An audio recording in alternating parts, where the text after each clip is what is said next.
Olá, meus irmãos, graça e paz. Eu sou vosso irmão em Cristo, Gregório Louveira, de Campo Grande, Mato Grosso do Sul. Estamos estudando a Bíblia, o livro de Apocalipse. O Apocalipse é uma revelação de Deus, acerca de Jesus Cristo, seu Filho, que Deus envia através de um anjo para revelar a João as coisas que estava para acontecer. Eu já comentei o capítulo 1º, 2º e o 3º. Eu falei sobre as 7 cartas que Jesus manda João escrever para as igrejas. Hoje eu quero falar sobre o 4º capítulo. Lembrando que as interpretações que eu trago aqui são interpretações através de estudo da palavra que humildemente eu procurei trazer a vocês. Se de alguma maneira alguém discordar daquilo que eu estou falando, pode entrar em contato comigo e conversar comigo. Porque as interpretações podem muitas vezes estar errado. Então, se alguém trouxer algo que venha a trazer luz para aquelas interpretações que eu trago, eu humildemente aceitarei. O capítulo 4 está escrito o trono nos céus. E está escrito assim. O capítulo 4 ele contém poucos versículos, são somente 11 versículos. Mas eu não sei se poderei comentar todos os 11, porque cada versículo contém algo extraordinário.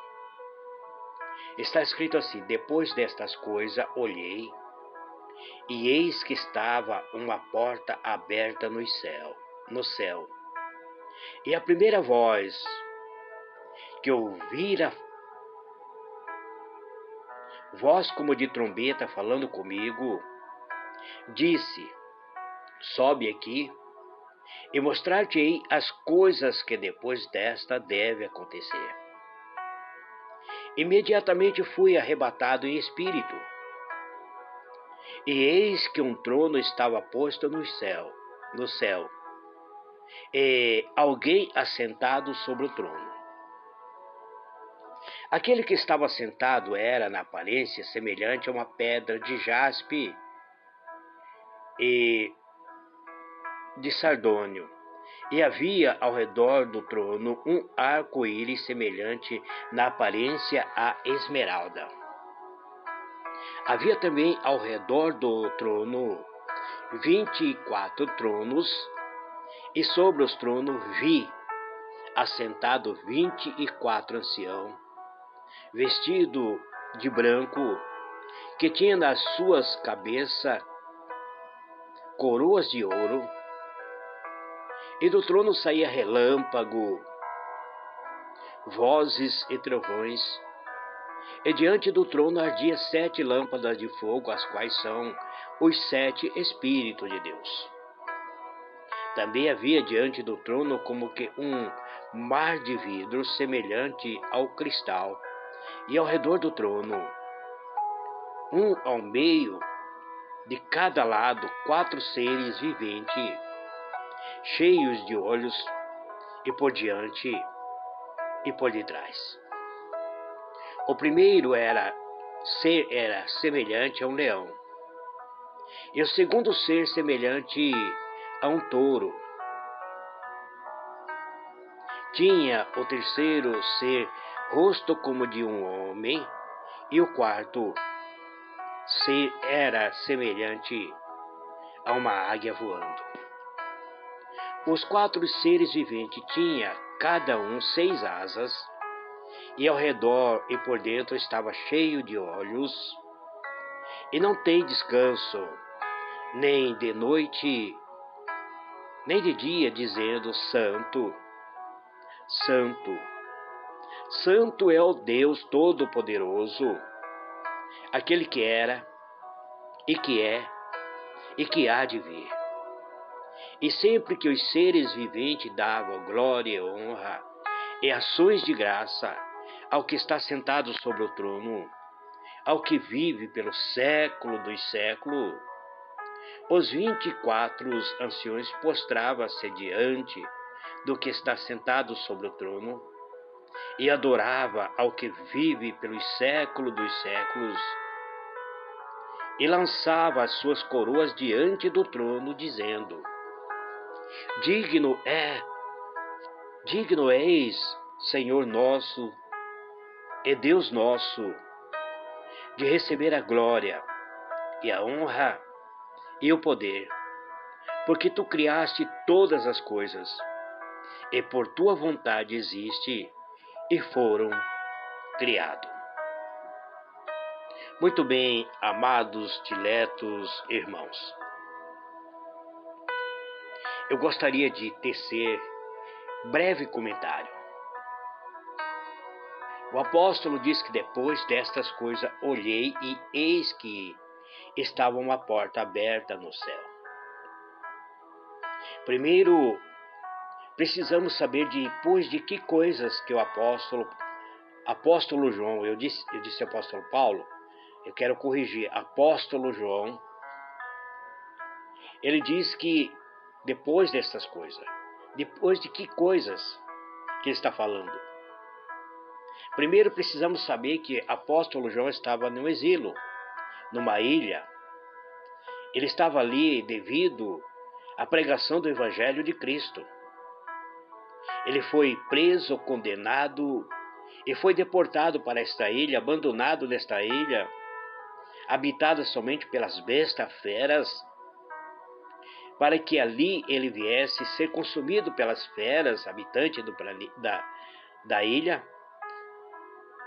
E o apóstolo, ele ora a Deus intensamente, e Deus ouve a sua voz, a sua oração, e envia um anjo para revelar as coisas que breve deve acontecer.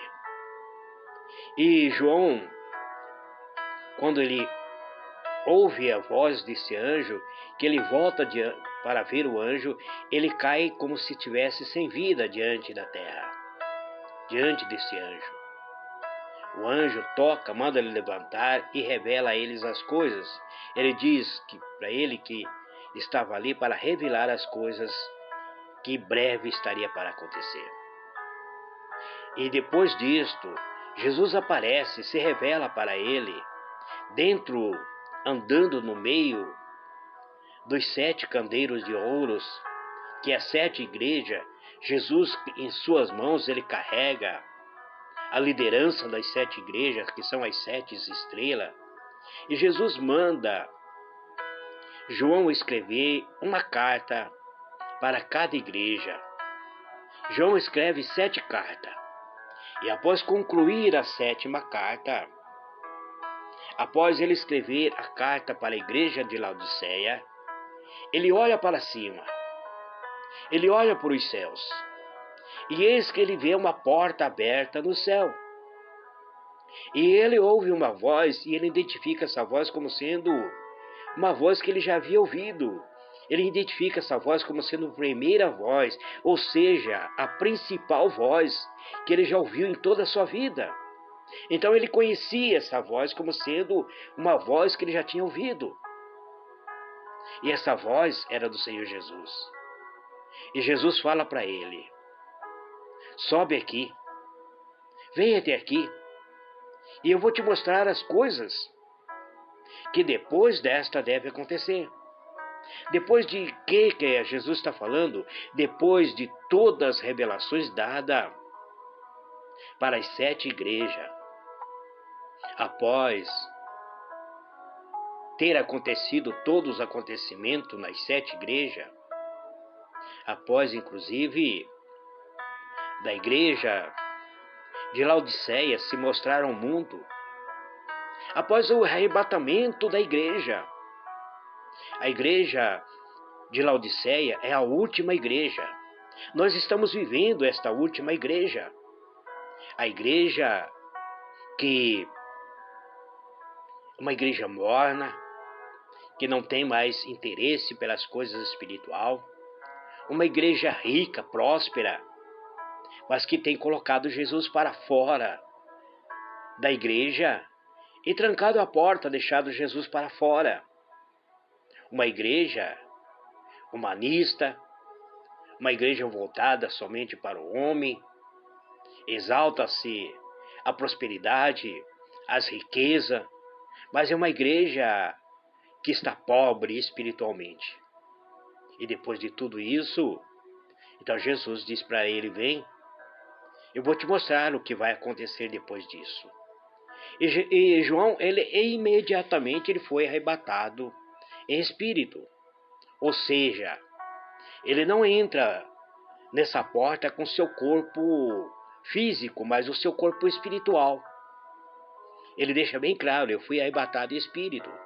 Ele teve um arrebatamento de sentido. E ele se vê dentro. Imediatamente ele está, de questão de segundo, ele já está dentro do céu. Atravessa a porta dos céus. E essa porta que ele vê é Jesus.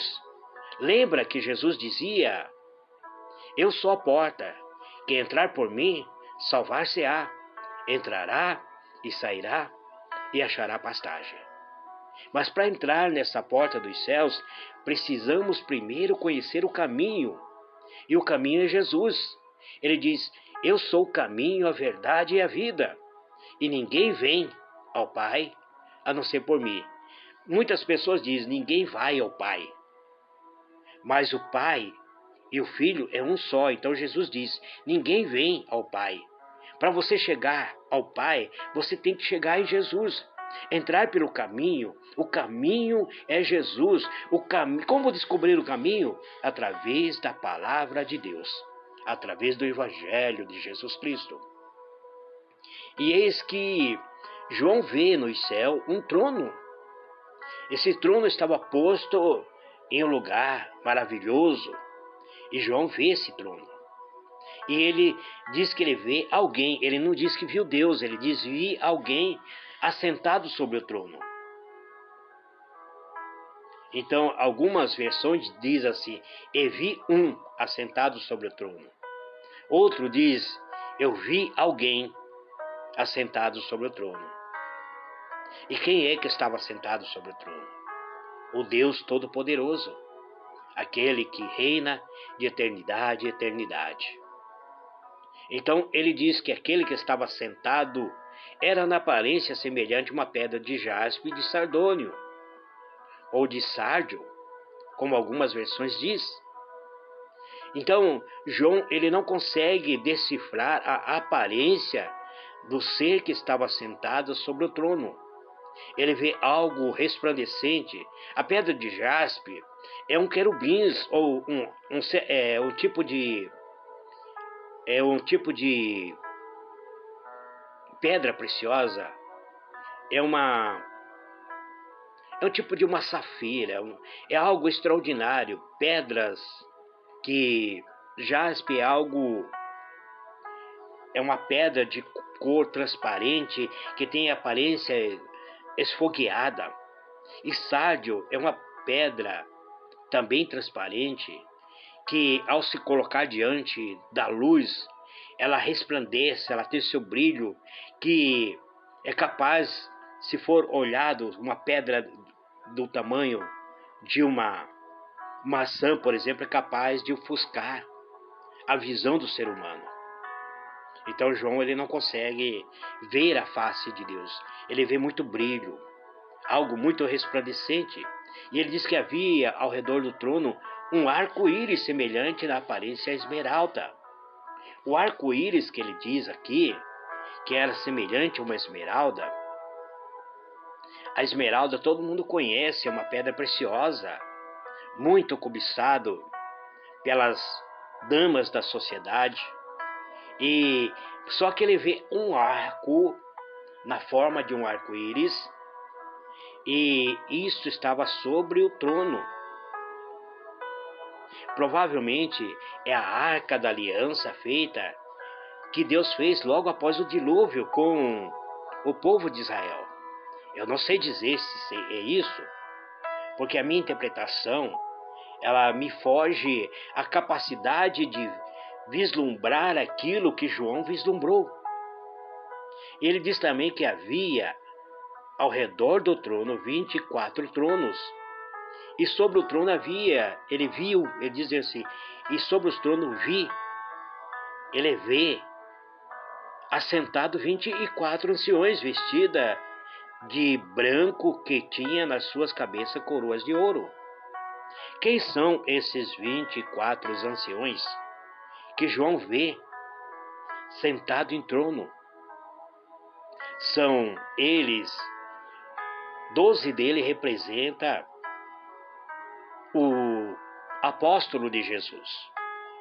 E 12 deles representa os anciões da antiga aliança, ou seja, as 12 tribos de Israel. Então as 12 tribos de Israel têm seu representante. 12 representa a antiga aliança e 12 representa a nova aliança feita por Jesus na cruz do Calvário. Então essas pessoas vestidas de branca, que tem já a coroa em sua cabeça, representa que eles já estão na glória, representa que eles já venceram, representa inclusive que já estão sentados sobre o trono, coroado por Cristo. Então representa aqui a antiga e a nova aliança vencedor, sentado em tronos, já coroado por Cristo. E aí João ele volta novamente sua atenção para o trono. Ele permanece curioso para ver o que está acontecendo no trono. E ele diz que do trono saía relâmpago, vozes e trovões. E diante do trono ardia 7 lâmpadas de fogo, as quais são 7 Espíritos de Deus. Então veja bem, se os 7 candelabros representam as 7 igrejas, então a igreja vencedora na totalidade já se encontra também na presença de Deus. Então esse capítulo 4, ele representa o arrebatamento da igreja, uma igreja vencedora que está diante do trono. E os 7 lâmpadas de fogo, a quais são os 7 Espíritos de Deus, representa a totalidade de Deus, a perfeição de Deus. Lembra que 7 representa Deus, 6 representa a humanidade, 6 representa o homem, 6 é o símbolo, inclusive, do anticristo, mas 7 representa a Deus. Lembra que Deus trabalhou por 6 dias e no 7º descansou? Então, aqui nós vemos que tudo está dentro do capítulo 4. E ele diz que também havia diante do trono como que um mar de vidro. Recapitulando somente o versículo 5, dizendo que do trono saía relâmpago e vozes. Então existe uma atividade no trono. Esse trono está constantemente recebendo ordem. As vozes que saem do trono são as ordens divinas. A voz de Deus é como trovejar de muitas águas. Então é isso que o apóstolo João identifica. Ele também diz que havia diante do trono como que um mar de vidro semelhante a um cristal. Por que ele muda o mar de vidro para o semelhante a um cristal? Porque aqui ele vê o mar de vidro simboliza multidões. Sempre que a Bíblia fala sobre o mar, simboliza multidões, nações, povo, tribos. E quando a Bíblia fala de muitas águas, simboliza a nação. E ele diz que diante do trono havia esse mar de vidro, quer dizer, uma igreja vencedora, uma multidão de povos. E esse povo vai em forma de vidro, mas ele vai se transformando como um cristal. Porque o cristal ele não recebe impureza, ele não aceita impureza. Um vidro ele aceita, ele fica ofuscado. Um vidro pega impureza, ele pode ser ofuscado, pode pegar inclusive poeira, mas o cristal não. O cristal ele não aceita nenhuma impureza.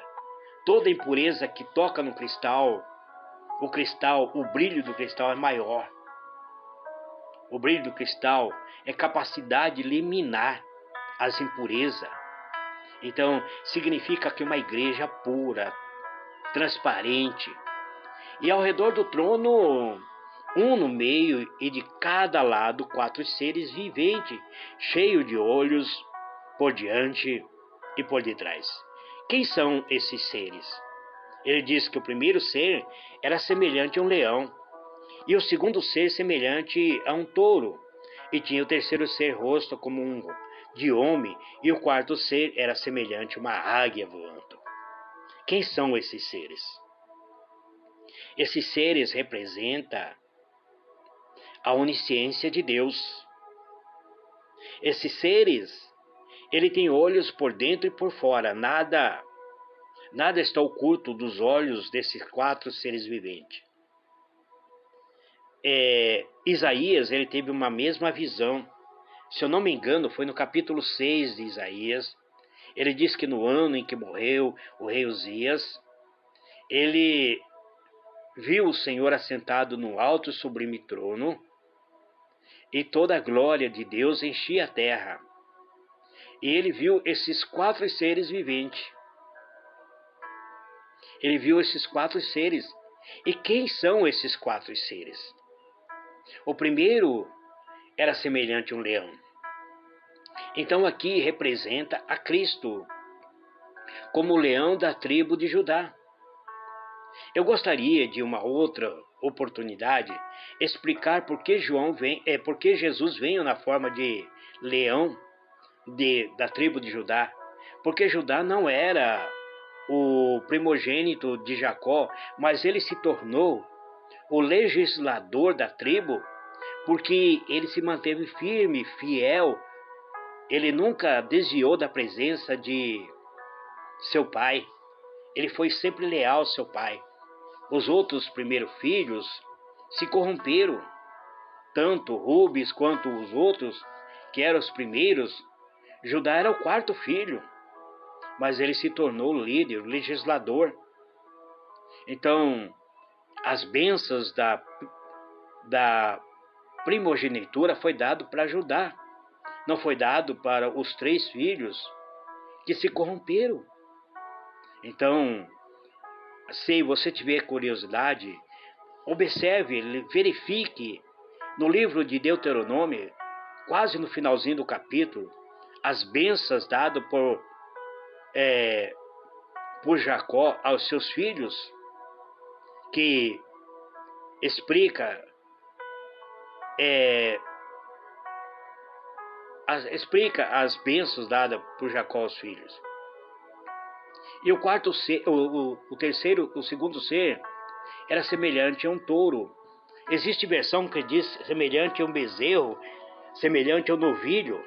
Eu prefiro muito essa versão dizendo semelhante a um novilho. Existem inclusive versões que diz semelhante ao boi.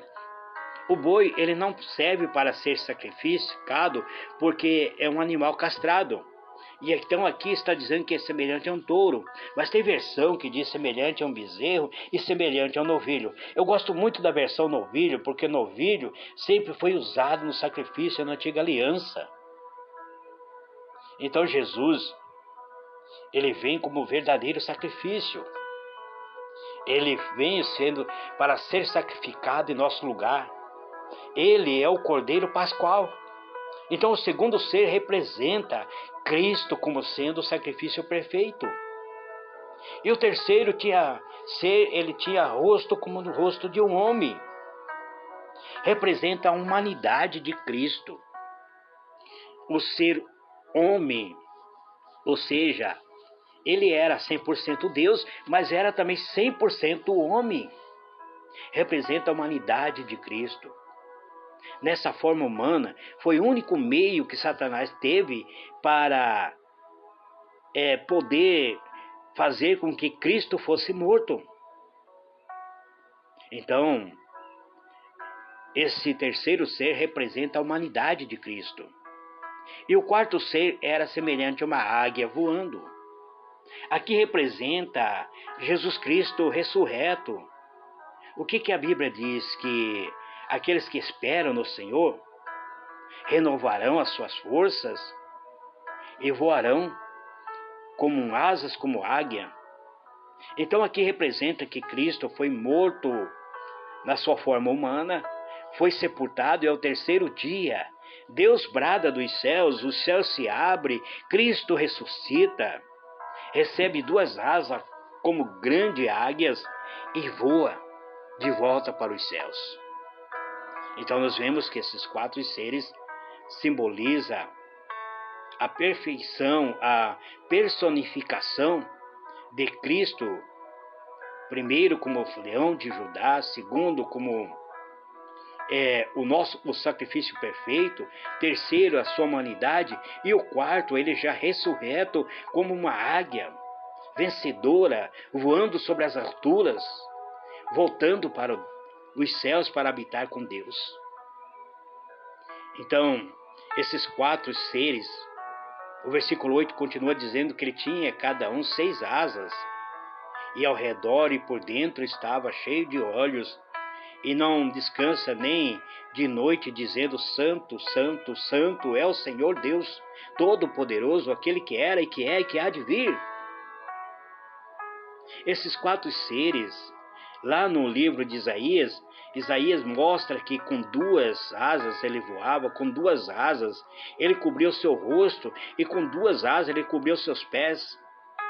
Aqui está a verdade, é que o ser humano, para entrar, para assumir a ministração da palavra de Deus, eles devem estar bem coberto, não pode aparecer a sua nudez.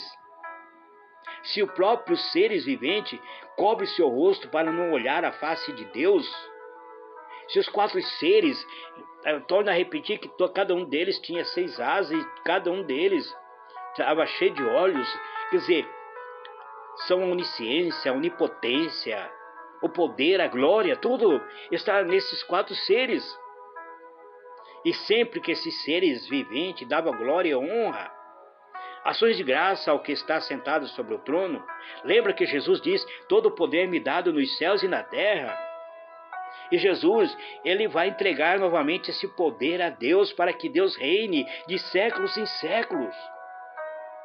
E quando esses 4 seres glorificam a Deus, os 24 anciões, eles levantam do seu trono, eles caem prostrados diante do trono daquele que reina para toda a eternidade e adora a eles, para aqueles que vivem de século em século, e eles depositam as suas coroas diante do Deus Todo-Poderoso, dizendo: digno é o Senhor nosso Deus de receber a glória, a honra, o poder, porque tu criaste todas as coisas, e por tua vontade existe e foram criado.